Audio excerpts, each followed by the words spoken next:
Hello and welcome to the Hill Gardens. I wanted to take a minute to come to you today because we are 22 days from our seed starting. Our last frost date is between May 1st and May 15th, so we're going to be starting our seeds on February 18th.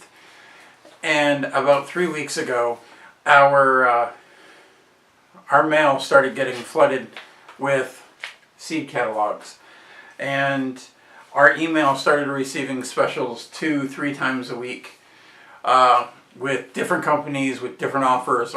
Order this much and we'll give you this much off, or we'll give you a coupon for this if you do this, and here's a code to share with your friends, and just bombarded with marketing. And for a gardener, especially if you're a a new gardener who really doesn't know what you want to grow, being flooded with all of those seed catalogs takes a lot out of you. When we received this catalog here, and I'm not going to mention any names because I don't want to begrudge anyone, we order from this company. So they have 1,800 varieties, and some of the varieties would be fun and exciting to grow if you have the room for it. If you're someone that has 30, 40, 50, 60 acres, there's pumpkins in there that get between 1,000 to 2,000 pounds. They're ginormous pumpkins. I don't have the ability to not only grow something like that, but move something like that. But if you do, that'd be phenomenal to try. I also don't have the space for 3-foot long cucumbers or 4-foot long zucchinis and all these things that look like they came from the island of Dr. Moreau. But it's really kind of overwhelming when you sit down with a catalog with something that has 1,000 varieties or even 500 varieties, and you go, what do we want to grow this year? So before you go out and you break the bank, especially if this is your first garden, I want you to take a minute to sit down and think about, with a pen and paper, first off, what kind of garden do you want to start? Are you going to be limited to a container garden? Are you going to be limited to one raised bed? Are you going to have 40 square feet, 200 square feet, an acre? Are you going to be a market gardener? Is this for your own use? Are you going to be do you want to share it with your family and friends, or just keep it for yourself? Are you a homesteader and you're going to be canning and fermenting and processing all this stuff? Are you a prepper that you want a basement loaded with food in case something horrible happens, such as floods or hurricanes or fires, or this is the kind of stuff you have to decide before you start planning out your garden.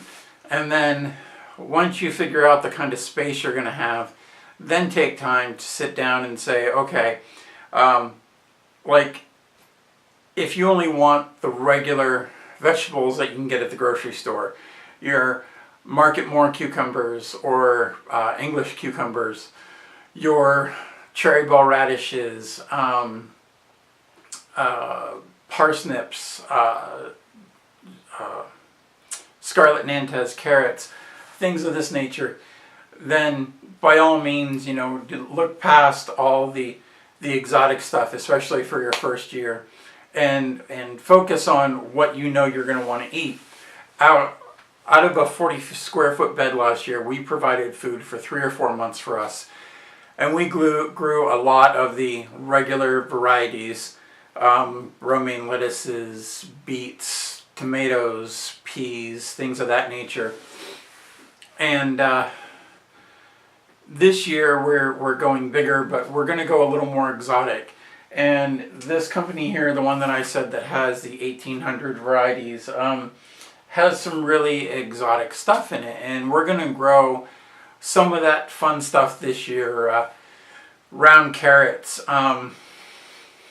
I call them tie-dyed beets, or Chioggia beets. They have white and red in them. We're growing striped tomatoes and things of that nature, white tomatoes. So for us, that's, we have enough room to do the fun stuff. If you do decide you want to grow something exotic, limit the amount of your bed when you start to 10% or less. So if you're growing a 40 square foot garden, limit yourself to 4 square feet of something exotic, and then everything else that you know you're going to like. If you are growing for a market, do you have a market in the area for the stuff you're going to grow, or do you live in a really conservative area where they want the Market More cucumbers, the beefsteak tomatoes, the Campari tomatoes, things of this nature? And then when you do decide what you want with a pen and paper, consider where you're buying it from. If you're going to grow, I love the little tiny sugar pie pumpkins, and we processed 9 of those this year to make pies and bread and cookies with. I'm going to grow a lot more of those this year. I'm giving myself 6 vines, and we're going to trellis them straight up so we can grow more in a lot less space. So I know I'm going to want to, I have no problem paying $3 for 15 seeds, because each vine is going to give me 5 pumpkins. That's 20 cents a seed. That's 4 cents a pumpkin. You can't even get them at the store for that, especially even after Halloween when people are just trying to give them away. So that's something to consider. But if you're something you want to grow is $7 for this pack of seeds, and you only need, say, 1 or 2, is it really worth it to order from that company just because everything else you want to order is from that company? Or there are places that charge, I know of one seed place that I buy from, and I'll put a link down to their YouTube channel and to their store down below. They charge 99 cents for a pack of seeds, and I'm always getting coupons for them to receive 10% off, and that's something else to consider. Things that I might not want to grow a lot of, although we do get most of our vegetable seeds from them.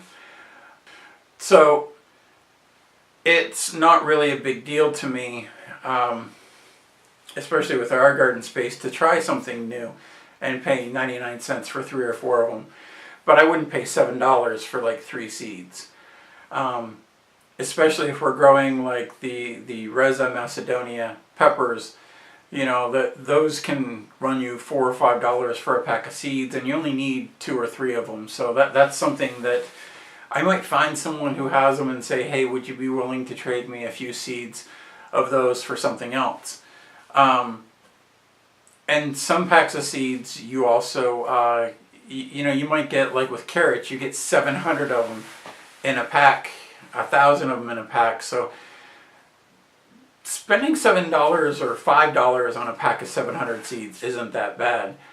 Also, if you're limited on space, you really need to watch kind of how you do it, because with a limited space like in a container, if things are plant 1 seed and get 1 of them, such as 1 carrot for 1 seed, 1 beet for 1 seed, 1 onion for 1 seed.